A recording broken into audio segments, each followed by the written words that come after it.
সত্যি তিনি এলেন, দেখলেন, ঘেটে ঘ করলেন। কেন বলছি?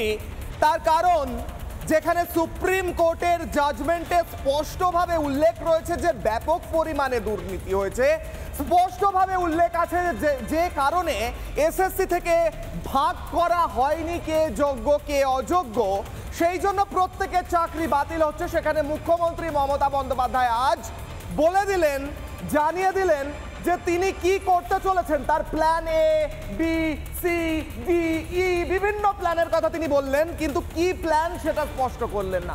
তবে তিনি বললেন তিনি যাদের চাকরি গেছে তাদের পাশে আছেন। তিনি বললেন প্রথম ধাপে তাদের পাশে আছি যারা যোগ্য, পরের ধাপে তাদের পাশে আছি যারা অযোগ্য। যারা অযোগ্য তাদের পাশেও আছেন মুখ্যমন্ত্রী। অর্থাৎ এরকম সাদা খাতা জমা দিয়ে যারা চাকরি পেয়েছেন তাদের পাশেও রয়েছেন মুখ্যমন্ত্রী, জানালেন। এবার আসল কথায় আসি। মুখ্যমন্ত্রী মমতা বন্দ্যোপাধ্যায় যতদিন পর্যন্ত না নিজের plan A, B, C, D পূরণ করতে পারছেন ততদিন পর্যন্ত কি করবেন? এই যাদের চাকরি চলে গেছে, মুখ্যমন্ত্রী মমতা বন্দ্যোপাধ্যায় সলিউশন দিয়ে দিলেন। কি বললেন মুখ্যমন্ত্রী? বললেন আপনারা এবার স্বেচ্ছাসেবক হয়ে যান। আপনারা এতদিন শিক্ষক ছিলেন, পার্মানেন্ট শিক্ষক ছিলেন, কারণ তার মধ্যে যোগ্যরাও রয়েছেন, যারা চাকরি করে পরীক্ষা দিয়েছেন, যারা পড়াশুনো করেছেন, প্রস্তুতি নিয়েছেন, মাথার ঘাম পায়ে ফেলে যারা চাকরি পেয়েছেন তারা, এবং যারা অযোগ্য, যারা সাদা খাতা জমা দিয়েছেন, প্রত্যেকে সবাই মিলে স্বেচ্ছাসেবক হয়ে যান বলে দিলেন মুখ্যমন্ত্রী। আপনারা ভলেন্টারি সার্ভিস করুন। আপনারা কারা ভলেন্টারি সার্ভিস করে? সিভিক, যারা সিভিক ভলেন্টিয়ার বলা হয় তারাও তো ভলেন্টিয়ার, তারাও তো ভলেন্টারি সার্ভিস করেন, স্বেচ্ছাসেবক তারাও। অর্থাৎ গোটা রাজ্যের 26,000 শিক্ষক, শিক্ষিকা, অশিক্ষক এবং অশিক্ষক কর্মীরা তারা এবার সিভিক কাজ করবেন, এমনটাই বললেন মুখ্যমন্ত্রী। এক প্রকারে কি বললেন মুখ্যমন্ত্রী, কি সলিউশন দিলেন শুনুন। ভলেন্টারি সার্ভিস কিন্তু সবাই দিতে পারে, সেখানে কিন্তু আটকাবার কোনো জায়গা নেই কারো। সেখানে কি করে আপনাদের চলবে, তখন আমি এডুকেশন ডিপার্টমেন্টকে রিকোয়েস্ট করতে পারি। কি রিকোয়েস্ট? এটা আমরা লিগাল আলোচনা করেই বলছি যে 2 মাস বলেছে তো 3 মাসের মধ্যে প্রসেস কমপ্লিট করতে হবে। অল্টারনেটিভ যা করার আমরা করব, এবং সেক্ষেত্রে আপনারা যাতে আবার চাকরি ফিরে পান তার ব্যবস্থা প্রসেসের মধ্যে দিয়েই 2 মাসের মধ্যেই কমপ্লিট হবে, এবং আপনাদের চাকরি ব্রেক হবে না। সব প্রসেসের মধ্যে কমপ্লিট হবে তো বলছেন মুখ্যমন্ত্রী। আদালতকে তো চ্যালেঞ্জ করছেন মুখ্যমন্ত্রী। তার সঙ্গে সঙ্গে মুখ্যমন্ত্রী জানিয়ে দিচ্ছেন যে আদালত বলেছে আপনারা চাকরি করতে পারবেন না, কিন্তু আদালত আপনাদের চাকরি বাতিল করে থাকতে পারে, কিন্তু স্বেচ্ছাসেবক তো যে কেউ হতে পারে। এবার আপনি ভাবুন, যারা যোগ্য, যারা অযোগ্য সবাই মিলে স্কুলে গিয়ে স্বেচ্ছায় সেবা করতে আরম্ভ করলেন, অর্থাৎ সিভিক ভলেন্টিয়ার হিসেবে কাজ করার শুরু করলেন। সিভিক টিচার, সিভিক শিক্ষক হবে। গোটা রাজ্যের স্কুলে স্কুলে সিভিক শিক্ষক ভরে গেল। যারা যোগ্য, যারা কাজ করেছেন, যারা পড়াশুনো করেছেন তারাও সিভিক শিক্ষক। যারা সাদা খাতা জমা দিয়েছেন, চুরি জোচ্চুরি করেছেন, ঘুষ দিয়েছেন, তারাও সিভিক শিক্ষক। অর্থাৎ যারা যোগ্য, যারা অযোগ্য সবাই সমান। মুখ্যমন্ত্রী মমতা বন্দ্যোপাধ্যায় সাম্যের বার্তা দিলেন। গোটা রাজ্যটা সিভিক পুলিশ, সিভিক ভলেন্টিয়ার সব সিভিকের হাতে তুলে দিচ্ছেন মুখ্যমন্ত্রী। আর কি করছেন? আর রেগে যাচ্ছেন মুখ্যমন্ত্রী। বিকাশ বাবু আপনি কেন কেস করেছেন বলে খুব রেগে গেলেন মুখ্যমন্ত্রী। বিজেপি চাকরি নিয়ে নেয় কিন্তু চাকরি দিতে পারে না, রেগে গেলেন মুখ্যমন্ত্রী। মুখ্যমন্ত্রীর দলের যারা দুর্নীতি করে, দুর্নীতি পরায়ণ যে নেতারা এই মুহূর্তে জেলে রয়েছেন তাদের কথা বললেন না মুখ্যমন্ত্রী, এবং নিজের ঘাড় থেকে দোষ ঝেড়ে ফেলার জন্য বললেন আমি কিচ্ছু জানতাম না, আমি কিচ্ছু জানি না, আমার পিছনে হয়েছে যা হয়েছে। মমতা বন্দ্যোপাধ্যায় সিভিক শিক্ষক নিয়ে যে বক্তব্য, তার পাল্টা শুভেন্দু অধিকারী এবং সুকান্ত মজুমদার গর্জে উঠলেন। কি বললেন তারা শুনুন। মাননীয় মুখ্যমন্ত্রী সিভিক ভলেন্টিয়ারের মতো সিভিক টিচার করবে কিনা, তবে এই মুহূর্তে মাননীয় মুখ্যমন্ত্রী সিভিক মুখ্যমন্ত্রী হয়ে গেছেন। বাংলার মানুষের বিশ্বাস, আস্থা কোনোটাই মাননীয় মুখ্যমন্ত্রীর প্রতি নেই। উনি যতই ঘোরানোর চেষ্টা করেন এদিক করে ওদিক দিয়ে, কখনো হয়তো ওয়াক অফ নিয়ে, যতই হয়ে চেষ্টা করুন না কেন বাংলার মানুষ আর ভুলছে না। আপনি শিক্ষককে যদি বলেন ভলেন্টারি চাকরি করতে, শিক্ষককে যদি বলেন গ্রুপ ডি করতে, এটা কি তার মেধা, তার একাডেমিক, তার সঙ্গে সম্মান দেখানো হবে? আপনি মুখ্যমন্ত্রী বলবেন যে আমি আজ থেকে সবাইকে সিভিক টিচার করে দিলাম, 10,000 টাকা করে দেব। এটাই কি প্ল্যান বি? এটাই প্ল্যান সি? এটাই plan D? We want plan এ। যোগ্য তালিকা জমা দেন। হলো গোটা রাজ্যে সিভিক শিক্ষক থাকবেন, তারা শিক্ষা দেবেন, তাদের মধ্যে যোগ্যরাও সিভিক হবে, অযোগ্যরাও সিভিক হবে, সবটা সিভিক, গোটা রাজ্যটা সিভিক। শুভেন্দু অধিকারী বলছেন মুখ্যমন্ত্রীও সিভিক। এবার একদিকে মমতা বন্দ্যোপাধ্যায় যেমন রেগে গেলেন, রেগে গিয়ে চিৎকার করে বললেন বিকাশ বাবু আপনি কেন করেছেন, আরো নানা জনকে নিশানা করার চেষ্টা করলেন, বিজেপি সিপিএম ইত্যাদি। তার সঙ্গে সঙ্গে মুখ্যমন্ত্রী মমতা বন্দ্যোপাধ্যায় একটা সুন্দর পদ্ধতি নিয়েছেন। মুখ্যমন্ত্রী মমতা বন্দ্যোপাধ্যায় সেই পদ্ধতি নিয়েছেন যা আমি ছোটবেলায় করতাম। কি করতাম আমি? যখন আমাকে আমার কোনো বন্ধু বান্ধব বলতো তুই এটা করিসনি কেন, আমি পাল্টা কি বলতাম, তুই করিসনি কেন। মমতা বন্দ্যোপাধ্যায় আজ যেটা মমতা বন্দ্যোপাধ্যায়ের করার কথা, অর্থাৎ রাজ্যের করার কথা, যোগ্য অযোগ্যদের তালিকা সুপ্রিম কোর্টে দেওয়ার কথা, মমতা বন্দ্যোপাধ্যায় আজ সুপ্রিম কোর্টকে বললেন আমি ক্ল্যারিফিকেশন চাই, আমি যোগ্য অযোগ্যদের তালিকাটা চাই, সুপ্রিম কোর্ট আমাকে পাঠান তালিকা। কি বললেন মুখ্যমন্ত্রী মমতা বন্দ্যোপাধ্যায়, কি চাইলেন সুপ্রিম কোর্টের কাছে, শুনুন। যোগ্য আর অযোগ্যদের লিস্টটা আমরা সুপ্রিম কোর্টের কাছে চাইবো, ঠিক আছে? তারপরে আমরা ডিসিশন নেব। আপনার চাকরি গেলে যেমন ক্ষতি, অন্যের চাকরিও যদি বিনা কারণে যায় যারা যোগ্য, সেটাও কিন্তু তাদের ক্ষতি, এটা মাথায় রাখবেন। তাছাড়াও সুপ্রিম কোর্ট আর একটা অপশান দিয়েছে। অপশানটা কি? যদি আপনারা কেউ পুরনো জায়গায় কাজ করে থাকেন, পুরনো জায়গাতেও আপনারা গেলে সেখানে আপনাদের নিয়ে নেবে। 3টে অপশান সুপ্রিম কোর্ট দিয়েছে, এটা মাথায় রাখুন, ভালো করে কোর্টের আইনটা পড়ুন। সুপ্রিম কোর্টের কাছে মমতা বন্দ্যোপাধ্যায় লিস্ট চাইবেন, যোগ্য কারা অযোগ্য কারা। সুপ্রিম কোর্টের প্রধান বিচারপতি সেটা বসে রাজ্যকে ভাগ করে দেবেন, হয়তো মমতা বন্দ্যোপাধ্যায় ভাবছেন। আমি কিন্তু কিছু বলছি না, মমতা বন্দ্যোপাধ্যায় এই কথা বলেছেন যে লিস্টটা আমি সুপ্রিম কোর্টের কাছে চাইবো। সেটা কখনো হয় কি না আমি প্রশ্ন করব। তার সঙ্গে মুখ্যমন্ত্রী মমতা বন্দ্যোপাধ্যায়ের এই বৃহৎ প্ল্যান এলেন, দেখলেন, ঘেঁটে দিলেন এবং ঘেঁটে বললেন যে সিভিক ভলেন্টিয়ারের মতো সিভিক শিক্ষক দিয়ে, অর্থাৎ স্বেচ্ছাসেবক শিক্ষক দিয়ে চলবে গোটা রাজ্য। সেই নিয়ে প্রশ্ন করবো আজ কিশলার অগ্নিবাণে আমার প্রথম অগ্নিবাণ, কিশলার অগ্নিবাণে আমার প্রশ্ন। জানি আমি যাব হাই ভোল্টেজ ডিবেটে। সিভিক শিক্ষকের হাতেই খুন হবে বাংলার শিক্ষা ব্যবস্থা। কেন বলছি সিভিক শিক্ষকের হাতে খুন হবে? তার কারণ এই সিভিক শিক্ষকদের মধ্যে তো অযোগ্যরাও থাকবে, যারা সাদা খাতা দিয়েছে তারাও থাকবেন। যারা সাদা খাতা দিয়ে টাকা দিয়ে চাকরি পেয়েছেন তাদের হাতে আমার আপনার সন্তানকে তুলে দিলে সেটা এই রাজ্যের শিক্ষা ব্যবস্থাকে খুন করা হবে না? সেটা মুখ্যমন্ত্রী নিজে করবেন বা তার আশপাশে যারা রয়েছেন, তার প্রিয়জন যারা রয়েছেন, তারা নিজেদের সন্তান সন্ততিদের তুলে দেবেন এই অযোগ্য শিক্ষকদের হাতে? প্রশ্ন করব।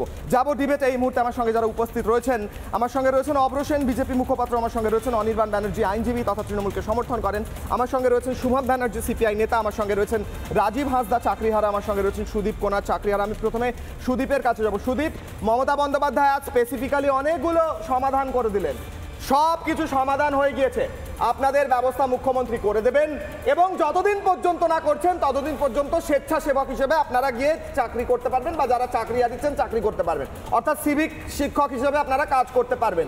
এই সলিউশন, এই সমাধান আপনাদের জন্য গ্রহণযোগ্য, হ্যাঁ কিনা বলুন? না, এই সলিউশন বা এই সমাধান মোটেই আমাদের জন্য গ্রহণযোগ্য নয়। এবং উনি আজকে অনেকগুলো কথা বলেছেন, তার মধ্যে কিছু স্ববিরোধিতাও লক্ষ্য করেছি আমরা। যেমন উনি বলেছেন যে এদের কারো চাকরি তোমাদের যাবে না, তোমরা সিভিকভাবে যেতে পারো। আবার বলেছেন যে কিছু জন আগের চাকরিতে ফিরে যেতে পারেন। অর্থাৎ উনি একদিকে বলছে তোমাদের কারো চাকরি যাবে না, তাহলে কিছু জনকে উনি আগের চাকরিতে ফিরে যাওয়ার জন্য কথাটা বললেন কেন? অর্থাৎ উনি যে কথাটা বলছেন তার মধ্যে স্ববিরোধিতা রয়েছেন। উনি বলছেন যে সুপ্রিম কোর্টের কাছে আমরা যোগ্য অযোগ্য লিস্ট চাইবো, কিন্তু আমাদের পরীক্ষা তো নিয়েছিল এসএসসি, তাহলে যোগ্য অযোগ্য লিস্ট দেওয়ার কথা তো এসএসসি। সুপ্রিম কোর্ট কীভাবে যোগ্য অযোগ্য লিস্ট দেবে বলুন তো আমাকে? সুপ্রিম কোর্ট কি পরীক্ষা আমাদের নিয়েছিল?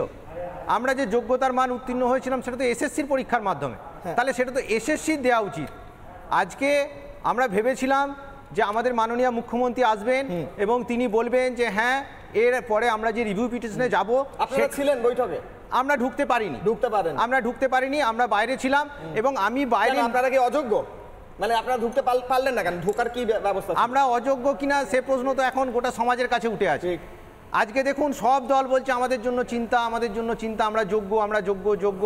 আর মুখ্যমন্ত্রী এমনই করলেন যে আমরা আজকে কোর্টের কাছে, কোর্টের চোখে আমরা অযোগ্য প্রমাণিত হয়ে আপনারা গেলাম। ঢুকতে পারলেন না কেন? আমরা ঢুকতে পারলাম না কারণ আমরা পাস পেলাম না। এই পাস অযোগ্যদের কাছে বিলি হয়েছে এবং সেই অযোগ্যকে আজকে আমি হাতে নাতে ধরেছি। সে তাড়া খেয়েছে গঙ্গার ঘাট পর্যন্ত আমাদের দ্বারা, এবং তারপর সে পালিয়ে যায়। ভেতরে যারা স্তুতি করছিলেন অনেকেই, তাদের মধ্যে অনেকেই অযোগ্য আগে ছিলেন। থেকে অযোগ্য। হ্যাঁ, অবশ্যই ছিলেন, আপনার অবশ্যই ছিলেন, অবশ্যই ছিলেন। আজকে আমাদের যারা ওখানে প্রতিনিধি যারা ছিল, যারা যোগ্য যারা প্রতিনিধি ছিল, তার মধ্যে 2-4 জন প্রশ্ন করাতে সেখান থেকে পুলিশ তাদেরকে সরিয়ে দিয়েছে। সে ভিডিও আপনারা দেখেছেন চিত্রে। আমি রাজীবের কাছে যাবো। রাজীব বাবু, আপনার কাছে এই সমাধান কেমন লাগছে? মুখ্যমন্ত্রী মমতা বন্দ্যোপাধ্যায়, আমি ডিবেটে যাওয়ার আগে আমি আগে জিজ্ঞেস করি আপনারা কি ভাবছেন, আপনাদের কাছে এই সমাধান কেমন লাগছে? মুখ্যমন্ত্রী মমতা বন্দ্যোপাধ্যায় তো সুপ্রিম কোর্টের কাছে লিস্ট চেয়ে ফেলেছেন, সুপ্রিম কোর্ট লিস্ট দিয়ে দেবে যোগ্য অযোগ্য, তারপর মুখ্যমন্ত্রী মমতা বন্দ্যোপাধ্যায় চাকরি দিয়ে দেবেন। ততদিন পর্যন্ত আপনারা সিভিক হিসেবে অর্থাৎ স্বেচ্ছাসেবক হিসেবে নিজেদের কাজগুলো চালিয়ে যেতে পারেন। আপনাদের কাছে এই সমাধান গ্রহণযোগ্য? আজকে আমি নিজে ইন্দোর স্টেডিয়ামে ঢুকেছিলাম, সে অনেক কষ্টে ঢুকতে হয়েছিল, তাও আমি ঢুকতে পেরেছি।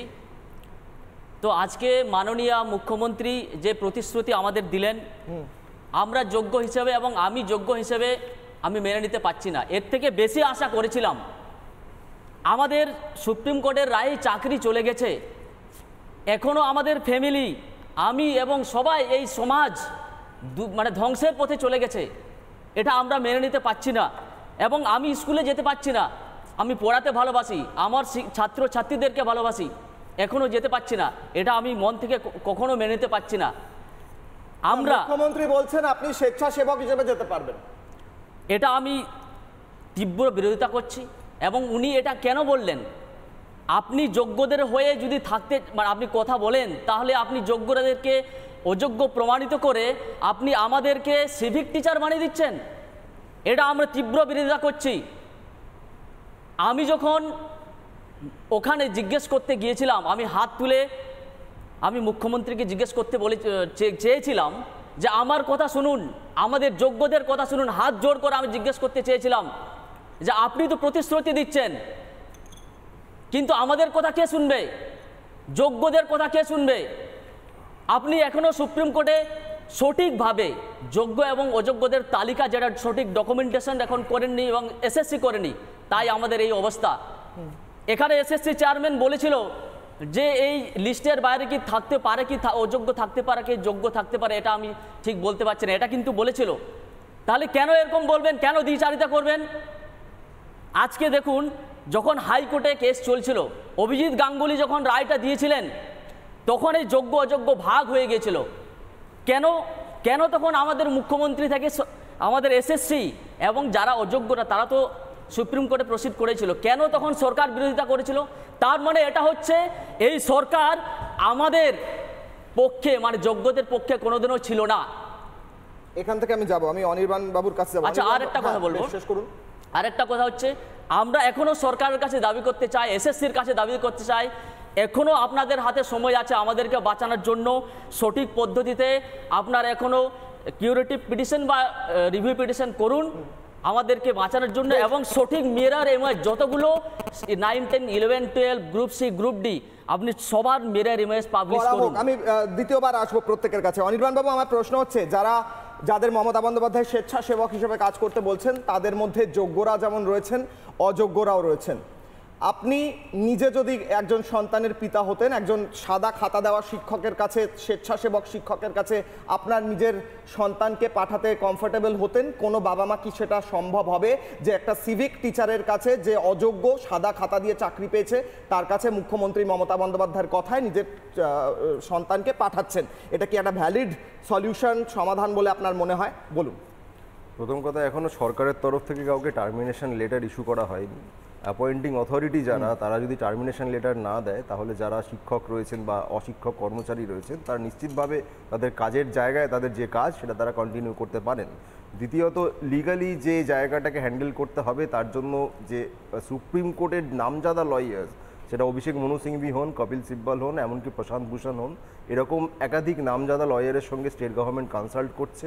তাদের মধ্যে একাধিক জন খুব সম্ভবত এই মামলায় স্টেট গভর্নমেন্টের পক্ষে বা হতে পারে এসএসসি কিংবা অন্যান্য বোর্ডের পক্ষেও তারা অ্যাপিয়ার করবেন, এরপরে অ্যাপিল হবে কিংবা অন্যান্য পিটিশন যাই হোক না কেন সেগুলি হবে, সেখানে ক্ল্যারিফিকেশন চাওয়ার একটি বিষয় আছে। গোটাটা আইনের আদালতের দায়রায় পড়ছে, সেইখানে কি হবে টেকনিক্যালি যা যা হবে সেটা কিছুটা মুখ্যমন্ত্রী বলেছেন, সেটা হতে পারে অনেকে বুঝতে পারেননি। কিন্তু এখানে প্রসঙ্গ হচ্ছে যারা যোগ্য বলে সুপ্রিম কোর্টের রায়ে মোটামুটি 19,500 মানুষজনকে তারা নন টেন্টেড বলে তারা ইয়ে করেছেন, সুপ্রিম কোর্ট রায় দিয়েছেন, তাদের যাতে কোনোভাবে চাকরির কোনো অনির্বাণ বাবু আপনার মোবাইল সম্ভবত বাজছে, যদি একটু ফোনটা কেটে সুইচ অফ করেন নাহলে এই সাউন্ডটা আমার ফোন বাজছে না, আমার ফোন বাজছে। আচ্ছা, কারোর যদি যেয়ে থাকে, হ্যাঁ বলো। সেই জায়গায় তারা কি বলছে না, যারা আনটেন্টেড বলে সুপ্রিম কোর্ট বলেছেন তাদের রায়ে, তাদের যাতে কোনো রকম চাকরি নিয়ে কোনো সমস্যা না হয় সেই জায়গায় আইনত যা যা করার সরকারের তরফ থেকে এবং তাদের যে লিগ্যাল টিম থাকবে যারা সুপ্রিম কোর্টের মামলাটি লড়বে তাদের তরফ থেকে যা যা করা সেটা সরকারের তরফ থেকে করা হবে। এরপরে বাকি রইল যে গোটা প্যানেল বাতিলের প্রসঙ্গে আমি একটু আসতে চাই। বিকাশ ভট্টাচার্য মহাশয় তিনি যখন প্রথমে এই মামলাগুলি হ্যান্ডেল করা শুরু করেন, সিপিএম নেতা হিসেবে, not as a lawyer, CPM নেতা হিসেবে তার যে ভূমিকা আমরা দেখেছি, তার সঙ্গে তারই দলের ছাত্র সংগঠন এবং যুব সংগঠন তারা একমত হতে পারেননি। তার কাছে যারা বঞ্চিত কিংবা যোগ্য চাকরি প্রার্থীরা গেছিলেন মামলা করার জন্য, তারা গেছিলেন নিজেদের সুরাহার জন্য, কিন্তু সেটা তো হয়নি, উল্টে গোটাটাই বাতিল করে দেওয়ার জন্য তার যে বিকৃত উল্লাস সেটা আমরা দেখেছি। সেই জায়গায় দাঁড়িয়ে এখন যারা যারা ভরসা রাখার কথা বা না রাখার কথা বলছেন সেটা একান্ত তাদের ব্যক্তিগত বিষয়, কিন্তু সরকারের ভূমিকা অন্তত আজকের দিনে মুখ্যমন্ত্রী যেটা আমরা দেখেছি তারা চেষ্টা করছেন যাতে কোনোভাবে যারা 19,500 মতো আনুমানিক যারা রয়েছেন যোগ্য, সুপ্রিম কোর্টও বলছে তাদের কোনো যাতে অসুবিধা না হয় এবং কোনো রকম বিকৃত উল্লাস নয়, তাদের যাতে সমস্যার সমাধান হয় সেইটাই চেষ্টা করছে রাজ্য সরকার। সেখানে সিপিআইএম নেতা বিকাশ ভট্টাচার্য এবং তার অনুগামীদের যা ভূমিকা সেটা লজ্জাজনক। আমি আবারও বলছি, তার কাছে যারা গেছিলেন চাকরি পাওয়ার জন্য গেছিলেন, গোটাটা বাতিল করবার জন্য যাননি, তাকে প্রশ্ন করা উচিত যে আপনি কোর্টে লড়ে অভিজিৎ গাঙ্গুলিকে ট্যাকে পুরে কোর্টে লড়ে কজনের চাকরি করাতে পেরেছে। বুঝলাম। এবার আমাকে একটা কথা বলুন অনির্বাণ বাবু, চাকরি চুরি হয়েছে, দুর্নীতি হয়েছে, সেই নিয়ে মামলা হয়েছে, যে মামলা করেছে তার দোষ, কেন সে মামলা করেছে না। কিন্তু আমার কথা হচ্ছে যদি দুর্নীতি না হতো তাহলে মামলাটা হতো না। দেখুন, যারা খুন না হয় তাহলে মামলা হয় না, তাহলে ফাঁসি হয় না। ঠিক ঠিক, যারা দুর্নীতি করেছে তাদের সাজা বাকি 19,500 লোক বা 25,000 লোক তারা পেতে পারেন না। দিত সুপ্রিম কোর্টে, নাকি সুপ্রিম কোর্টের বিচারক বুঝতে পারেননি ভাগ করে দিয়েছিল এসএসসি, এমনটা বলতে দেখুন, রায় নিয়ে কিছু বিতর্কের জায়গা আছে, আপনি যদি সেই বিতর্ক করতে চান আমার কোনো আপত্তি নেই। এখানে আমার সুপ্রিম কোর্টের যে রায় সেটা মানছেন তো, এই রাজ্য সরকারকে তো মানতেই হবে, সবাইকেই মানতে হয়, কিন্তু তাই বলে এবার আমার প্রশ্ন হচ্ছে সুপ্রিম কোর্টের কাছে লিস্ট চেয়েছেন মমতা বন্দ্যোপাধ্যায় যোগ্য অযোগ্য ভাগ করে দেওয়ার, এটা কি না বাইট আছে? যোগ্য অযোগ্য ভাগ করার লিস্ট চাইছেন, ক্ল্যারিফিকেশনের কথা বলেছেন, ক্ল্যারিফিকেশন না, যোগ্য অযোগ্য লিস্ট ভাগ করে দিতে। আপনি পুরোটা শুনুন, আপনি গোটা চাইছেন মমতা বন্দ্যোপাধ্যায়। আরেকবার শোনাবো, মমতা বন্দ্যোপাধ্যায় সুপ্রিম কোর্ট থেকে লিস্ট চাইছেন, একবার শুনিয়ে কি লাভ? মমতা বন্দ্যোপাধ্যায় লিস্ট চাইছেন।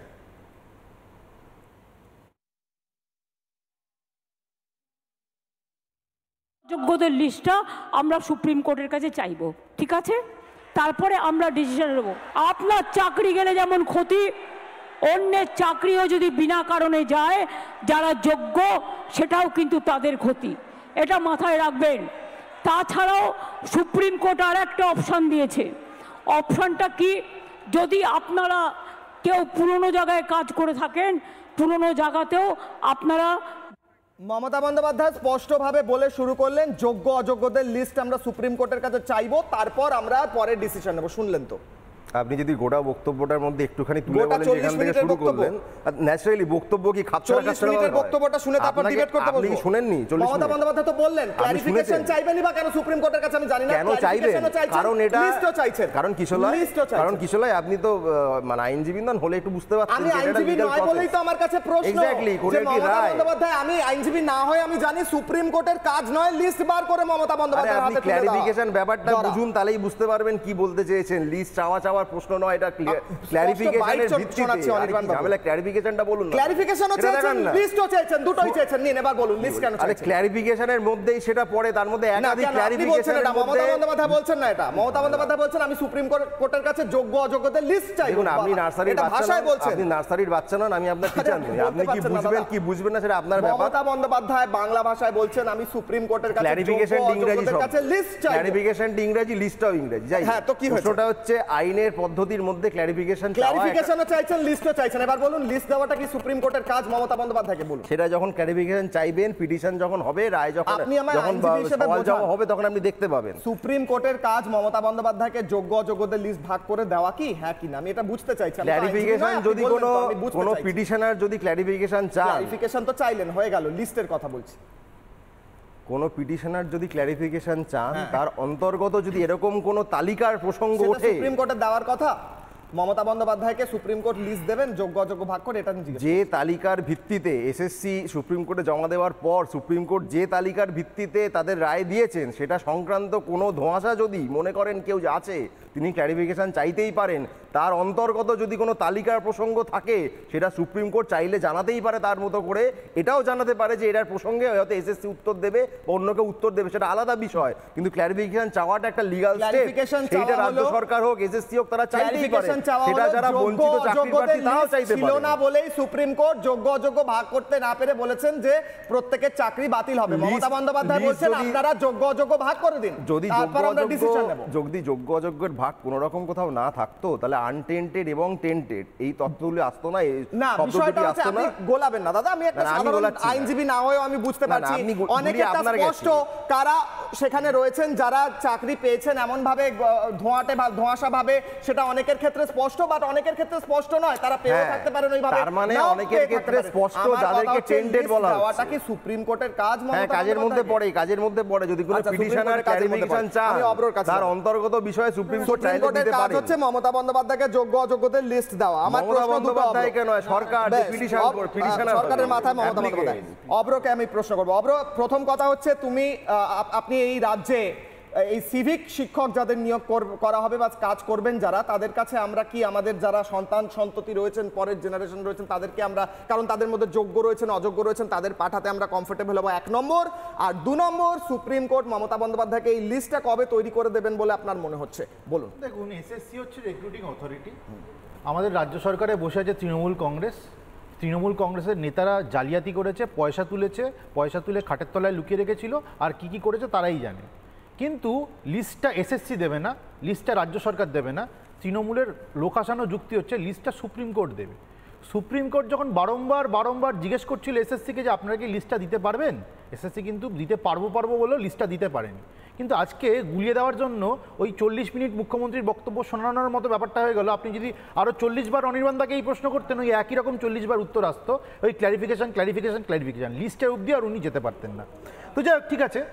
আমি আমার বাপের জন্মে দেখিনি কোনো চোর মানে একদম নির্লজ্জভাবে চুরি করে তারপর একটা স্টেডিয়াম ভাড়া করে সেখানে মিটিং ডেকে যাদের বাড়ি থেকে চুরি করেছে বা যাদের ঘরে চুরি করেছে তাদেরকে পাস দিয়ে ডেকে এনে বলে যে আমি চুরি করিনি, আপনারা দিব্যি থাকুন, কোনো অসুবিধা নেই। এ আমি বাপের জন্মে প্রথম দেখছি। আজকে আমরা এটা অঙ্গীকারবদ্ধ হলাম যে এরকমও করা যায়। আমরা এটা দেখলাম যে খুব সুন্দর করে চিহ্নিতকরণ করে দেওয়া যায় যে কারা অযোগ্য যখন পাস দেওয়ার ব্যাপার আসে। আমার যারা ভাইরা বা দাদারা বললেন যে অযোগ্যরা অনেকে ভেতরে ঢুকেছিল, তখন কিন্তু পাস দেওয়ার সময় চিহ্নিতকরণ করতে পেরেছে যে কাদের থেকে পয়সা তুলেছিল। তারা গিয়ে তখন হাত নাড়বে, হ্যাঁ মুখ্যমন্ত্রী, ইয়েস ম্যাম করবে, তাদেরকে পাসটা দিয়েছে। কিন্তু যখন এসএসসির তরফ থেকে লিস্টটা সুপ্রিম কোর্টে দেওয়ার কথা ছিল, তখন কিন্তু দিতে পারেনি। পাসের বেলায় ওই লিস্ট আছে তাদের কাছে। তো এখান থেকে প্রমাণিত হয় যে তৃণমূল কংগ্রেস যাদের থেকে পয়সা তুলেছে, তৃণমূল কংগ্রেসের কাছে সেই লিস্ট কিন্তু আছে যে এরা হচ্ছে অযোগ্য। আমার মৌলিক প্রশ্ন হচ্ছে যে এই অযোগ্যদের আড়াল করার জন্য আজকে আমার ভাই বা দাদাদেরকে এভাবে সাইফার করানো হলো, তাদের পরিবারগুলোর কি হবে? আমি বলছি, বাম আমলের আপনি যদি ইতিহাস দেখে নেন, ত্রিপুরাতে 2017 সালে সুপ্রিম কোর্টের রায় আছে 10,323 জন টিচার রিক্রুটমেন্ট স্ক্যামে তাদের ত্রুটির জন্য, তাদের 2 নম্বরের জন্য চাকরি হারিয়েছিল, তারপর বাম সরকার পড়ে গেছিল। আপনি যদি ওয়েস্ট বেঙ্গলে বাম আমলে চলে আসেন, 2,200 জন চাকরি হারিয়েছিল 93 এবং 96 সালে। কিন্তু তাদের যোগ্য উত্তরসূরি তৃণমূল কংগ্রেস আজকে এমন 2 নম্বরই করলো যে 26,000 লোক এবং 26,000 পরিবার আজকে কিন্তু পথে বসে গেল। আর আপনাকে বুঝতে হবে যে এই চাকরিতে কিন্তু যারা অ্যাপ্লাই করেছিল টিচিং এবং নন টিচিং, সেই সংখ্যাটা হচ্ছে 23 থেকে 25 লক্ষ। তার মানে ডিরেক্ট অ্যাফেক্টেড হচ্ছে আমাদের রাজ্যের 1 কোটি মানুষ। আমার বক্তব্য হচ্ছে, মুখ্যমন্ত্রী মমতা বন্দ্যোপাধ্যায় যখন পাস দেওয়ার সময় আজকে এই মহান যে বক্তৃতা দিয়েছেন, উনি লিস্ট চাই ওনার সুপ্রিম কোর্ট থেকে, এই লিস্ট চাওয়ার জন্য যে বক্তৃতা দেওয়ার জন্য পাস বিলি করেছেন, ওই 2 নম্বরই লোকজনদেরকে পাস দিয়েছেন। সেই 2 নম্বরই লোকজনদেরকে চাকরি রাখার জন্য উনি ক্যাবিনেট মেমোটা মে মাসের 2022 সালে কেন পাস করেছিলেন? ওই ক্যাবিনেটের মাথায় কে বসে আছে? মুখ্যমন্ত্রী মমতা বন্দ্যোপাধ্যায় নিজে। এবং আগামীকাল যে সুপ্রিম কোর্টের হিয়ারিংটা আছে ওই সুপার নিউমারারি পোস্ট নিয়ে আছে। আপনাকে আইনজীবী হতে হবে না সেটা বোঝার জন্য, আপনাকে নার্সারির বাচ্চা হলে আপনি বুঝতে পারবেন। আমার বক্তব্য হচ্ছে একটা ক্যাবিনেট পুরো প্রাতিষ্ঠানিকভাবে উনি ঠিক বলেছেন, কিশোর এই কলকাঠি নাড়ানো হয়েছে, কলকাঠিটা নাড়িয়েছেন একমাত্র মুখ্যমন্ত্রী মমতা বন্দ্যোপাধ্যায়। আমরা পরিষ্কার বলছি হিমাচল প্রদেশের প্রাক্তন মুখ্যমন্ত্রী এই ধরনের রিক্রুটমেন্ট স্ক্যামে কিন্তু জেলে গেছেন। যেই দিকে যাচ্ছে এই কলকাঠি নাড়ানোর মাথা হচ্ছে মুখ্যমন্ত্রী নিজে, তার পরিষ্কার প্রমাণ হচ্ছে ক্যাবিনেট মেমোটা ওনার প্রেজেন্সে ওনার অ্যাকশন ছাড়া পাস হয়নি। আমার বক্তব্য হচ্ছে এটার পরে মুখ্যমন্ত্রী এইসব আজগুবি গল্প কোথা থেকে বলেন? পুরোপুরি দায় তৃণমূল কংগ্রেসের, পুরোপুরি দায় তৃণমূল সরকারের। উনি তো অনেকক্ষণ বলেছেন। মমতা বন্দ্যোপাধ্যায় কিন্তু একটা কথা বলেছেন, অব্র বলেছেন একটু আদু ভুল হয়ে যায় এখনো, আমি শুনি একবার একটু আদু ভুল হয়ে যায়, একটু ভুল হয়ে যায় মাঝে মাঝে। কি ভুল হয়েছে শুনবো। আমি তো চাকরিগুলো দিয়েছিলাম, আমার সরকার দিয়েছিল। একটা দুটো কাজ করতে গেলে ভুল হতে পারে, সে ভুল সংশোধন করে নেওয়ার জন্য তুমি প্রশাসনকে সময় দাও, তা তো তোমরা দাওনি। Right to make blunders, Netaji Subhas Chandra Bose বলেছিলেন ভুল করাটাও একটা অধিকার, যদি কারো ভুল হয়ে থাকে সেই ভুলটাকে সংশোধন করার দায়িত্ব কার? কোর্ট যদি প্রশাসনকে দিত, কোর্ট নিশ্চয়ই কোর্টের কথা মেনে প্রশাসন সেই কাজটা করতে পারত। রাইট টু মেক ব্লান্ডার, ভুল করাটা একটা অধিকারের মধ্যে পড়ে, সেই অধিকার ব্যবহার করেছেন, প্রয়োগ করেছেন এবং সেখানে ভুল হয়েছে। আমি আরেকটা বাইট শোনাবো। চেঞ্জ হয়ে গেছে, উনি মনে করছেন দুর্নীতি করাটা ওনার মৌলিক অধিকার। এবার আমি বাইট শোনাই, আমি শুভম এখনো বলিনি। আমার পরের বক্তব্য আমি শোনাই মমতা বন্দ্যোপাধ্যায়ের। তিনি বলছেন বিজেপিকে টার্গেট করছেন, তার সঙ্গে বিকাশ রঞ্জন ভট্টাচার্যেরও নাম নিয়েছেন। আমি দুটো বাইট পর পর শোনাবো। BJP target, Bikash Ranjan Bhattacharya target, এই দুজনের টার্গেট বাইট শুনুন। যারা বলছে 2026-এ করবেন, দাঁড়ান এক সেকেন্ড, আরেকটা শুনে নিন। ত্রিপুরায় 10,000 টিচারের চাকরি হয়ে গিয়েছিল কোর্টের জন্য। বিজেপির ম্যানিফেস্টে বলা হয়েছিল, প্রতিশ্রুতিতে প্রথমবার, এবার তো দ্বিতীয়বার এসছে, যে তারা জিতলে সব টিচারদের চাকরি ফিরিয়ে দেবে।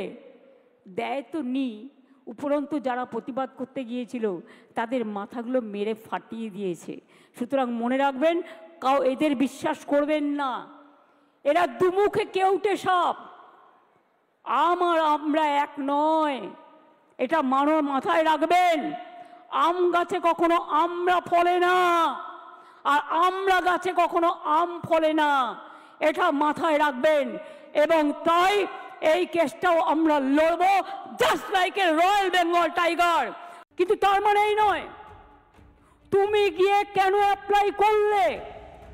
ফার্স্ট কোয়েশ্চেন আমার, whether Vikas Bhattacharya will be isolated or not politically. This is my first question. CPM has to answer why he is cancelling all this list. Shubham, Mamata বন্দ্যোপাধ্যায়ের রাগটা কি আপনি দেখেছেন? আপনার কি ভয় লাগছে? সিপিএম, বামফ্রন্ট, এই বিকাশ রঞ্জন, আপনাদের জন্য তো এই সব চাকরি চলে গেল, এই 26,000, দেখুন এরা সব আপনারা দায়ী, বা বামফ্রন্ট দায়ী, বিকাশ রঞ্জন দায়ী, সিপিআইএম দায়ী। বলুন। দেখুন, প্রথম কথা হচ্ছে, আপনি শুরুতে বলছিলেন না, প্রশ্ন করছিলেন যে আপনি কি সন্তানকে, গার্জেনরা কি সন্তানকে এই টিচারদের হাতে পাঠাতে সাহস করবে? আপনি মনে করে দেখুন, এই বিগত কয়েক বছরে প্রতি বছর 15 লক্ষ করে মাধ্যমিক, উচ্চ মাধ্যমিক পরীক্ষার্থী ইতিমধ্যে পরীক্ষা দিয়েছে এবং তাদের খাতা এই শিক্ষকরাই এক্সামাইন করেছে। সুতরাং অলরেডি প্রায় 1 কোটির কাছাকাছি ছেলেমেয়ের ভবিষ্যৎ নিয়ে ছিনিমিনি খেলা হয়েছে এবং সেটার জন্য দায়ী এই রাজ্য প্রশাসন। এবং আজকের যে প্রশাসনিক সভা যা নেতাজি ইন্ডোরে হয়েছে তা প্রহসনে পরিণত হয়েছে। জাজমেন্টের 6 নম্বর পাতায় পরিষ্কার লেখা আছে, সুপ্রিম কোর্ট বলছে যে এসএসসি পরিষ্কার করে বলেছে যে ইল্লিগাল যে রেকমেন্ডেশন, সেই নাম, ইল্লিগাল যে প্যানেল, তাতে কারা কারা ইল্লিগাল সেই নামের লিস্ট এরা দিতে পারেনি, রাজ্য সরকার দিতে পারেনি। তাহলে যেখানে তারা বারবার সুপ্রিম কোর্ট চাওয়া সত্ত্বেও নামের লিস্ট দিতে পারে না, তাহলে আজকে নেতাজি ইন্ডোরে তারা কি করে ওই যোগ্যদের ব্যাচ পরিয়ে দিল, তারা কি করে যোগ্য অযোগ্য স্ট্যাম্প মেরে দিল এই রাজ্য প্রশাসন। এবং যারা আজকে হাজার হাজার ছেলে মেয়ে যোগ্য হওয়া সত্ত্বেও নেতাজি ইন্ডোরের বাইরে দাঁড়িয়ে থাকতে বাধ্য হলো, তারা বাড়ি ফিরে গিয়ে কি উত্তর দেবে তার পরিবারকে? একের পর এক অত্যাচার, মানসিক অত্যাচার এই পরিবারগুলোর সাথে এই রাজ্য প্রশাসন করছে। এই রাজ্য প্রশাসন সম্পূর্ণরূপে ব্যর্থ। আজকে আপনি বলুন, আমাদের 2020 সালের তথ্য অনুযায়ী স্কুল এডুকেশনের ক্ষেত্রে সরকারি স্কুল শিক্ষার উপর নির্ভরশীল এরকম ছাত্রছাত্রীর সংখ্যা আমাদের রাজ্যে হচ্ছে 89%। ইতিমধ্যে 8200 স্কুল অলরেডি তৃণমূল সরকার তুলে দিয়েছে। এই শিক্ষকের অভাবে যদি আরো হাজার হাজার স্কুল উঠে যায়, তাহলে আমাদের রাজ্যের এই সাধারণ ঘরের এই যে 89% ছাত্রছাত্রী যারা সরকারি স্কুলের উপর ডিপেন্ডেন্ট, তারা আগামী দিনে পড়াশোনাটা করবে কি করে? কিন্তু বিকাশ বাবু মামলা না করলে তো কিছুই হতো না, সবার চাকরি থাকতো, আপনারাই তো ক্রিয়েট করছেন। আমাদের শিক্ষা ব্যবস্থাটাকে এই রাজ্য প্রশাসন সম্পূর্ণরূপে ভেঙে দিচ্ছে। এবং প্রশ্ন হচ্ছে, এখন তো সুপ্রিম কোর্ট একটা জাজমেন্ট দিয়েছে, সুতরাং সুপ্রিম কোর্ট যখন জাজমেন্ট দিয়েছে, সেই জাজমেন্টে সুপ্রিম কোর্ট বলেছে যে 3 মাসের মধ্যে ফ্রেশ রিক্রুটমেন্ট করতে হবে। সেখানে এসএসসির আইনজীবী ছিল, তাহলে এসএসসির আইনজীবী কেন তখন বিরোধিতা করলো না? আজকে যখন সুপ্রিম কোর্ট রায় দিয়ে দিল, রায় দিয়ে দেওয়ার পর এসএসসি চেয়ারম্যান বলছে 3 মাসের মধ্যে রিক্রুটমেন্ট করা সম্ভব নয়। সুতরাং এটা কন্টেম্প্ট অফ কোর্ট। এই এসএসসি চেয়ারম্যানের নেতৃত্বে, এই রাজ্য প্রশাসনের নেতৃত্বে কোন রকম ফ্রেশ রিক্রুটমেন্ট, স্বচ্ছতার সাথে রিক্রুটমেন্ট সম্ভব নয়। আমরা বলছি ইমিডিয়েটলি সুপ্রিম কোর্ট এই এসএসসি চেয়ারম্যানকে রিমুভ করুক এবং যে ফ্রেশ রিক্রুটমেন্ট হবে তা কোর্টের নজরদারিতে হোক এবং তার স্ট্যাটাস রিপোর্ট যেন অবশ্যই সুপ্রিম কোর্টে জমা দেওয়া হয়। বেশ, এখান থেকে আমি বিকাশ রঞ্জন ভট্টাচার্য কি বলছেন মমতা বন্দ্যোপাধ্যায়ের যে কথা বলেছেন মমতা বন্দ্যোপাধ্যায় তার উত্তরে, সেটা শুনবো। তারপর আমি শোনাবো যে আজকে ধুন্ধুমার হলো এক সাইডে এই জব রিক্রুটমেন্ট এবং এই দুর্নীতি নিয়ে, তারপর একটা অদ্ভুত ঘটনা ঘটেছে। কি অদ্ভুত ঘটনা? খুব অদ্ভুত, শোনাবো, দেখাবো। তার আগে বিকাশ রঞ্জন ভট্টাচার্যের বাইট শুনুন। উনি একটা জিনিস প্রমাণ করলেন যে উনি দুর্নীতির বিরুদ্ধে যারা, তাদের বাদ দিতে চান, যারা দুর্নীতির পক্ষে তাদের উনি লালন পালন করতে চান। এটা একদম মস্তিষ্ক বিকৃতি না ঘটলে মুখ্যমন্ত্রীর আসনে বসে কে কথা বলতে পারে না। আপনারা যারা ওকে পছন্দ করেন না, দয়া করে ধরে বেঁধে ওকে কোনো একটা মানসিক চিকিৎসালয়ে নিয়ে যান রাজ্যের মঙ্গলের জন্য। এবার একদিকে যখন মমতা বন্দ্যোপাধ্যায় বক্তব্য রাখছেন, চাকরিহারাদের সঙ্গে কথা বলছেন, আমি আবার যাব চাকরিহারাদের কাছে, তখনই বিজেপির একটি মিছিল হচ্ছিল, প্রতিবাদ হচ্ছিল এক্সাইড মোড়ে। কালীঘাট অভিযান ছিল বিজেপির, সেখানে ব্যাপক পুলিশি ধরপাকড় চলে। এবার পুলিশ ধরপাকড় করতে করতে, পুলিশ দিশাহারা না মমতা বন্দ্যোপাধ্যায় দিশাহারা জানি না, রাস্তায় যারা দাঁড়িয়েছিলেন দেখছিলেন গোটা বিষয়টা, বা হয়তো বাস ধরার জন্য দাঁড়িয়েছিলেন, তাদের সঙ্গে কি হলো দেখবো। গেরুয়া তিলক পরার ধরতে, এইটা তো কোনো হতে পারে, এদের গায়ে জ্বালা হয়, গেরুয়া তিলক হলে থাকতে পারবে না। হ্যাঁ নিশ্চয়ই, হয়তো গেরুয়া পড়েছে তাই ধরে নিয়েছে, গেরুয়ার জন্যই ধরে। এই ভদ্রলোক বলছেন আমি বিজেপি করি না, আমি রাস্তার ধারে দাঁড়িয়েছিলাম, আমার মাথাটা তিলক ছিল, আমাকে পুলিশ উঠিয়ে নিয়ে চলে যাচ্ছে, গেরুয়া তিলক পড়েছি বলে হয়তো তারা ভাবছে আমরা বিজেপি করি। আমি চাকরি হারাদের কাছে যাওয়ার আগে আমি অব্রর কাছে যাব। অব্র, আপনারা প্রতিবাদ করছেন, প্রতিবাদ করে তো সাধারণ মানুষকে উঠিয়ে নিয়ে চলে যাচ্ছে পুলিশ, কি করছেন বলুন তো আপনারা? ওই একজন দাঁড়িয়েছিল বেচারা গেরুয়া তিলক পরে, তাকে পুলিশ বলছে আমি কোনোদিন বিজেপি করিনি। দেখুন, পুলিশ এত প্রফেশনালি চটি চাটা হয়ে গেছে, প্রফেশনালি তার করে, সকালবেলা উঠে চটি চাটা, দুপুরবেলা চটি চাটা, রাতের বেলা চটি চাটা, কাজটাই তো এটা। তো এত চটি চাটা পুলিশ এই ধরনের কাজ করবে না তো কী করবে? এদের থেকে এক্সপেক্ট করেন যে পার্থ চট্টোপাধ্যায়ের মতো চোরকে ধরবে বা ওই মানিক ভট্টাচার্যের মতো চোরকে ধরবে? তা তো করবে না, এইসবই করবে, সাধারণ মানুষকে হেনস্থা করবে। আর এদের দুর্নীতির বিরুদ্ধে যখন কেউ প্রতিবাদ করতে যাবে তার উপর এরমভাবে রক্তচক্ষু দেখাবে। এর বাইরে আর কাজ কি পুলিশের? বেশ, এবার একটা বক্তব্য শোনাই, আমি তারপর আসবো চাকরি হারাদের কাছে এবং বাকিদের কাছে। মমতা বন্দ্যোপাধ্যায় বলছেন আমার প্রথম প্রায়োরিটি হচ্ছে যোগ্যরা, পরের প্রায়োরিটি কারা? শুনি কি বলছেন মমতা বন্দ্যোপাধ্যায়, শুনুন। আগে আমাকে যোগ্যদেরটা ঠিক করতে দিন, আগে আমাকে যোগ্যদেরটা ঠিক করতে দিন, তারপরে আমি অন্য কথা বলবো, আমি আবার ডাকবো। আগে যোগ্যদেরটা হয়ে যাক, বাদ বাকি যারা থাকবেন, যাদের অযোগ্য বলা হচ্ছে, তাদের বিরুদ্ধে কি কি এভিডেন্স আছে আমি দেখব। সত্যিই যদি এভিডেন্স প্রমাণিত হয় তারা অযোগ্য, তখন আমার কিছু হয়তো করার থাকবে না ওই ডিপার্টমেন্টে, কিন্তু সেটা নিয়ে আমরা আলোচনা করব পরে। আগে ফার্স্ট ফেজ যোগ্যদেরটা রক্ষা করা, সেকেন্ড ফেজ কাকে অযোগ্য বলেছে, কেন বলেছে, কি কারণে বলেছে, কোন এজেন্সি তদন্ত করেছে, কি কি কাগজপত্র আছে, টোটালটা দেখব। তারপরে তাদের নিয়ে আমি আলাদা করে মিটিং করে আমাদের কথা বলবো। যোগ্যদের নিয়ে আমরা প্রথমে কথা বলবো, দেখব ফার্স্ট প্রায়োরিটি, তারপর অযোগ্যদের নিয়ে আমরা দেখব, আলোচনা করব। হয়তো যারা অযোগ্য প্রমাণিত তাদের জন্য কিছু করার নাও থাকতে পারে, কিন্তু আমরা আলোচনা করে দেখব। অযোগ্যদের নিয়েও মুখ্যমন্ত্রী মমতা বন্দ্যোপাধ্যায় ভাবেন, এটা তার কম্প্যাশন, এটা তার হৃদয় যে কম্প্যাশন রয়েছে সেটার পরিচয়। আমি সেই কম্প্যাশন থেকেই আসি, আমি সেই দয়া থেকেই আসি। দয়াময়ী মমতা বন্দ্যোপাধ্যায়ের নামেই মমতা, তিনি সেই মমতা দেখাচ্ছেন অযোগ্যদের প্রতিও। কিন্তু চাকরি হারারা কি বলছেন দ্রুত শোনাবো, তারপর আমি আসবো, শুনুন। এই যে মুখ্যমন্ত্রীর এই যে দ্বিচারিতা, এটা ভাবনা নয়, দ্বিচারিতা। আসলে ওই যে যাদের ঘুষ দিয়ে চাকরিটা দিয়েছে ওদের চাকরিটা টার্মিনেট করলে ওরা কাদের কাদের টাকা দিয়েছে দেখেননি, কলার ধরে মারছে, ওদেরকে চরম ধোলাই দেবে, আম গাছে বেঁধে জাম গাছে বেঁধে চরম ধোলাই দেবে। সেই ধোলাইয়ের হাত থেকে বাঁচার জন্য শেষে বলছে আমি দেখছি ওদের। মুখ্যমন্ত্রীকে বলতে হবে আপনি কাদের পক্ষে আছেন, যোগ্যদের পক্ষে না অযোগ্যদের পক্ষে। আজকে দেখলেন তো, এটা ললিপপ ছাড়া কিছু নয়। দেখুন এই যে টার্মটা ইউজ করেছেন ভলেন্টিয়ার, হতে পারে অ্যাকর্ডিং টু ল ইনি ইউজ করেছেন, যে কেউ বাকি ইউজ করতে পারবে না, কিন্তু আদতেও এই যে ভলেন্টিয়ারি সার্ভিস, এটা যদি সত্য হয় কথার খিলাফে, তাহলে আমরা করতে চাই না। ভলেন্টিয়ারি কোনো সুবিধা আমরা নিব না, কোনো কন্ট্রাকচুয়ালের সুবিধা আমরা নিতে চাই না। কারণ আমার আজকে চাকরিটা যে সংকটে এসছে, সেই সংকটের দায় আমার নয়। আমার ভুলের জন্য আমার এই অবস্থা হয়নি, তাই কোনো ভলেন্টিয়ারি ব্যবস্থাপনার মধ্যে আমরা যেতে রাজি। আমার দ্বিতীয় অগ্নিবাণ, দ্বিতীয় প্রশ্ন, তারপর যাব দ্রুত 30 সেকেন্ড করে প্রত্যেকের কাছে। আমার দ্বিতীয় প্রশ্ন আজকের কিশলার অগ্নিবাণে দ্বিতীয় অগ্নিবাণ। কোণঠাসা মমতার নিশানা এবার আদালত, কাউকে তো নিশানা করতেই হবে। ফিরছি আলোচনায়। আমি প্রথমে যাব যারা আমার সঙ্গে রয়েছেন চাকরিহারা, প্রথমে রাজীবের কাছে যাব। রাজীব, আপনাদের বাকি চাকরিহারারাও বলছেন আমরা কোনো ভলেন্টারি কিছু করব না, নেবও না। আগে আপনি ঠিক করুন, আপনি যোগ্যদের পাশে না অযোগ্যদের পাশে? মুখ্যমন্ত্রী বলছেন আমরা সবটাই নিয়ে আলোচনা করব, বলুন। এটা তো ঠিক, 30 সেকেন্ড। এটা তো ঠিক, মুখ্যমন্ত্রী এখনো আমাদেরকে প্রতিশ্রুতি দিয়ে যাচ্ছেন আর বারবার বলছেন আমি সব পক্ষেই আছি। এটা আমরা প্রশ্ন করেছিলাম, আমি নিজে ওখানে দাঁড়িয়ে প্রশ্ন করেছিলাম, কিন্তু পুলিশ আমাকে বলতে দেয়নি, আমাকে চেংদোল্লা করে তাড়িয়ে দিয়েছে।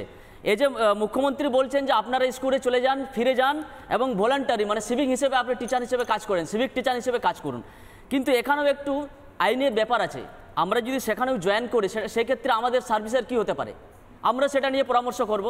কিন্তু আজকে আরেকটা জিনিস বলতে চাই যে এখানে মুখ্যমন্ত্রী কিন্তু ডিভাইড অ্যান্ড রুল ভালো করতে পারেন।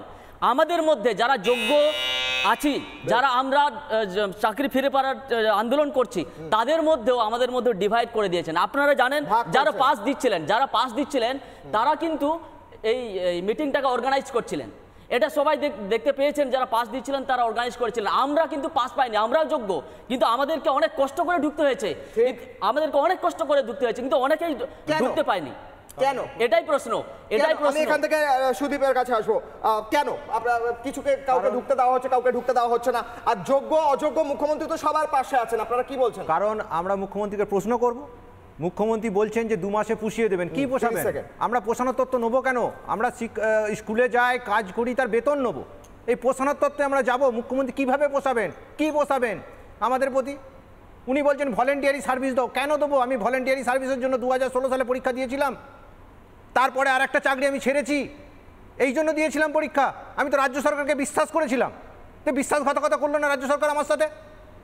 তাহলে আজকে উনি এসে বলছেন যে 2 মাস পরে সব ঠিক হয়ে যাবে। জানতো গান্ধী মূর্তির পাওয়া দেশে যাদের চাকরিগুলো বিক্রি হয়েছিল, আজকে 2019 সাল থেকে তারা বসে আছে।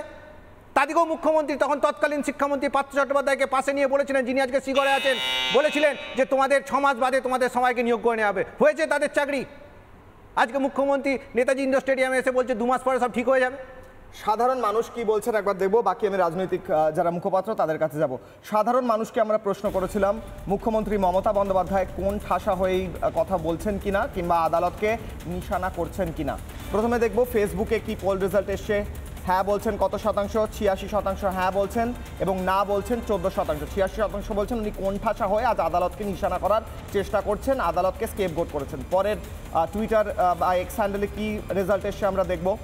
এক্স হ্যান্ডেলে 99% বলছেন হ্যাঁ মমতা বন্দ্যোপাধ্যায় কোণঠাসা হয়েছেন বলে আজকে দোষ দেওয়ার চেষ্টা করছেন, না বলছেন 1%। দেখবো ইউটিউবে যেখানে প্রায় 70,000 ভোট এসেছে, আমরা 98% মানুষ বলছেন, 97% মানুষ বলছেন যে হ্যাঁ মমতা বন্দ্যোপাধ্যায় কোণঠাসা হয়ে কাজ করছেন এবং 3% না বলছেন। আমি অনির্বাণের কাছে, অনির্বাণ বাবু আপনারা যে ভরসা দিচ্ছেন, মানে মমতা বন্দ্যোপাধ্যায় যে ভরসা দিয়েছেন, আমার সামনে যে চাকরিহারারা বসে রয়েছেন কিংবা যারা বক্তব্য রেখেছেন সিংহভাগ বলছেন এই সলিউশন, এই সিভিক সলিউশন কিংবা যে কথা আপনারা বলছেন আমাদের ভরসা নেই, আমরা এইটা গ্রহণ করতে পারছি না, কি বলবেন? না, এখানে যারা বসে আছেন তারা নিজেরাই চিহ্নিত করে দিচ্ছেন যে তারা যোগ্য আর অন্য কেউ কেউ আছে তারা অযোগ্য। তারা এটা বুঝলেন কিভাবে? তাদের কাছে কোন তথ্য আছে? তারা তো জানবেন না তারা যোগ্য, কি করে জানবেন? না তারা যোগ্য সেটা তারা বলতে পারেন, ঠিক আছে, কিন্তু আরেকজনকে অযোগ্য তারা কিভাবে? এবার বলুন তাদের কাছে আপনাদের সলিউশনটা গ্রহণ করুন। 1 মিনিট, তারা অন্য কাউকে যে ওরা অযোগ্য ওদেরকে ঢুকতে দিয়েছে পাস দিয়ে, সেটা তারা বুঝলেন কি করেছে? তারা অযোগ্য, গায়ে তো লেখা ছিল না।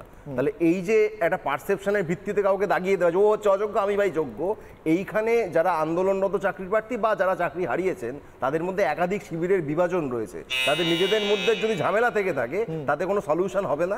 আমার একটাই বক্তব্য, 2 মাস হোক বা 3 মাস হোক, তার মধ্যে আদালতে যে লিগ্যাল টিম রাজ্য সরকারের পক্ষ থেকে লড়বে তারা যথেষ্ট দক্ষ। আমরা আশা রাখি অভিষেক মনু সিংভি, কপিল সিব্বল, প্রশান্ত ভূষণ হতে পারেন, আর একাধিক ব্যক্তিরা রয়েছেন, তারা যখন লড়বেন আমরা আশা রাখছি সমাধান বেরোবে এবং এরা কেউ যারা যোগ্য তারা কেউ চাকরি হারাবেন না। বেশ, হ্যাঁ অব্র 30 সেকেন্ড। আমার 14 গোষ্ঠীর ভাগ্য ভালো যে আমি আজকে বেঁচে আছি, বেঁচে থেকেছি। আজকে একটা জিনিস দেখতে পেলাম, জানেন তো, এই বেঁচে থাকাটা সার্থক। আমি দেখলাম যে ঘোড়ার ডিম কি করে প্রোডাকশন হয়। আজকে পুরো এই ব্যাপারটা যেটা হলো তার মধ্যে আর এন্ড রেজাল্টটা কি? ঘোড়ার ডিম। আশা করবো এনারাও এটা বুঝতে পারছেন এবং সাধারণ জনগণও এটা বুঝতে পারছেন। কিন্তু কয়েকটা পয়েন্ট আমি তুলে ধরতে চাই। আজ যারা যোগ্য তাদের যখন চাকরিটা চলে যাচ্ছে এভাবে এবং মায়নাটা তারা পাবে না, কেন এই পরিস্থিতি হবে? সিএম রিলিফ ফান্ড থেকে তাদেরকে টাকা দেওয়া হবে না কেন? ওই টাকাটা তো পড়ে পড়ছে, ওখান থেকে টাকা দেওয়া হোক যাতে এদের সংসারগুলো চলে। আরেকটা জিনিস বলি, যে আমি দেখলাম উনি বললেন যে ওনাকে নাকি চ্যাংদোলা করে আজকে পুলিশ বার করেছে। মানে আপনাদের কপালে জুটছে, আপনারা যোগ্য হয়ে আপনাদের কপালে উঠছে চ্যাংদোলা, আর যারা অযোগ্য পয়সা দিয়ে যে তৃণমূলকে এতদিন চাকরি করেছে তাদের কপালে জুটছে নাগরদোলা। মানে এটা হচ্ছে তৃণমূলের রাজত্বের অবস্থা। মুখ্যমন্ত্রী বলেছেন উনি সবটা দেখে নেবেন, উনি সবটা দেখেছেন বলেই এত বড় দুর্নীতি। কিন্তু উনি এটাও বলেছেন যে আমি হলফ করে বলছি আমি কিছু জানতাম না। দুর্নীতির মাথা মুখ্যমন্ত্রী নিজে, she should go to jail. পরিষ্কার একদম শেষ কমেন্ট শুভম, 30 সেকেন্ড। যারা ব্ল্যাঙ্ক ওএমআর জমা দিয়ে চাকরি পেয়েছে, যারা র্যাঙ্ক জাম্পিং হয়েছে, যারা প্যানেলের বাইরে থেকে যাদের নাম ঢুকেছে, এখনো মুখ্যমন্ত্রীকে প্রকাশ্যে তাদের পক্ষে কথা বলতে বাধ্য হচ্ছে তিনি। এটা থেকে প্রমাণ হয় যে একেবারে সরাসরি তার কাছে অবধি ওই টাকা, অযোগ্যদের দেওয়া টাকা তার কাছে অবধি পৌঁছেছিল এবং মুখ্যমন্ত্রী নিজে সরাসরি যুক্ত। এই মুখ্যমন্ত্রীর নেতৃত্বে, এই প্রশাসনের নেতৃত্বে কোনো ন্যায় বিচার হতে পারে না। যদি ন্যায় বিচার করতে হয় তাহলে এই রাজ্য প্রশাসনকে আগে সরাতে হবে, এই মুখ্যমন্ত্রীকে আগে সরাতে হবে, তবে ন্যায় বিচার হবে। বেশ, আমাকে এখানেই শেষ করতে হচ্ছে। এই প্রশ্ন রেখে শেষ করছি। মুখ্যমন্ত্রী মমতা বন্দ্যোপাধ্যায়কে আমি সুপ্রিম কোর্ট যোগ্য অযোগ্যদের তালিকা দেবেন কিনা তার কথা মতো আমি জানি না, কিন্তু আমার এই প্রশ্নটা থেকে যাচ্ছে, যোগ্য অযোগ্য প্রত্যেকের পাশে রয়েছেন মুখ্যমন্ত্রী, যোগ্য অযোগ্য প্রত্যেকের কথা বলছেন মুখ্যমন্ত্রী, প্রত্যেককে নিয়ে আলোচনা করবেন বলছেন মুখ্যমন্ত্রী, কিন্তু যখন তিনি বলেন যে আপনারা এবার স্বেচ্ছাসেবক হয়ে যান, কিংবা যখন তিনি বলেন যে স্বেচ্ছাসেবক হিসেবে আপনারা স্কুলে চাকরি করতেই পারেন, বাকিটা আমি দেখে নেব, যারা সত্যিই যোগ্য, যারা কষ্ট করে চাকরিটা পেয়েছিল, তারা আজ স্বেচ্ছাসেবক হয়ে চাকরি করবে, এটা বলতে তাদেরকে অপমান করতে একটু বাধলো না? আপনি তো নিজেকে অনেক বিষয় এক্সপার্ট বলেন, আপনি আইনজীবীও বটে, আপনি শিক্ষাবিদও বটে, আপনি চিন্তকও বটে, একটু মাঝে মাঝে চিন্তা করুন না, ভালো লাগবে। ছোট্ট বিরতির পর ফিরছি, দেখতে থাকুন রিপাবলিক বাংলা। নানা ধরনের কন্টেন্ট দেখার জন্য লাইক করুন, শেয়ার করুন আমাদের ফেসবুক পেজ, সাবস্ক্রাইব করুন আমাদের ইউটিউব চ্যানেল। পাশাপাশি অন্যান্য ব্রেকিং নিউজের জন্য অবশ্যই চোখ রাখুন রিপাবলিক বাংলায়।